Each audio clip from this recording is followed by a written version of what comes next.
आव्हाड साहेबांनी ठाणे शहरात जमील शेख याची काही निगृण हत्या झाली, त्याच्या तपासामध्ये पोलिसांनी हलगर्जीपणा केलाय असं सांगितलं। हे जमील शेख महाराष्ट्र नवनिर्माण सेनेचे पदाधिकारी आणि आरटीआय कार्यकर्ते होते आणि हे जे काही फिर्यादी आहेत फैजल शेख यांनी जी काही फिर्याद दिली त्या फिर्यादीमध्ये त्यांनी सांगितलं की स्थानिक नगरसेवक नजीब मुल्ला यांचे कट्टर राजकीय विरोधक होते व जमील शेख हे नजीब मुल्ला यांच्या अनधिकृत कामाची माहिती आरटीआय मार्फत प्राप्त करत होते, त्यामुळेच नजीब मुल्ला यांनी जमील शेख यांचा खून करण्याचे कारस्थान रचले असा मला संशय आहे असं फिर्यादीमध्ये त्यांनी त्या ठिकाणी सांगितलेलं आहे। यामध्ये 9 आरोपी निष्पन्न झाले आहेत, 7 आरोपींना अटक करण्यात आली आहे,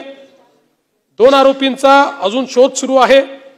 7 अटक आरोपींपैकी या ठिकाणी एका आरोपीला न्यायालयाने जामिनावर मुक्त केले आहे, 6 आरोपी न्यायालयीन कोठडीत आहेत। आणि आपण जे या ठिकाणी सांगितलं की यामध्ये जो मुख्य आरोपी आहे त्याने नजीब मुल्ला यांचं नाव घेतलेलं नाही, पण 2021 मध्ये 3 साक्षीदाराने 164 स्टेटमेंट दिलेला आहे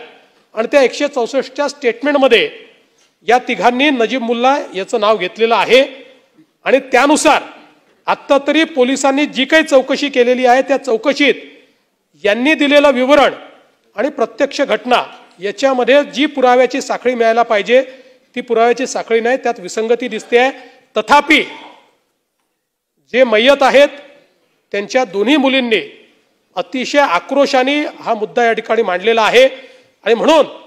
पुन्हा एकदा याची चौकशी ही निश्चितपणे या ठिकाणी स्वतंत्रपणे केली जाईल आणि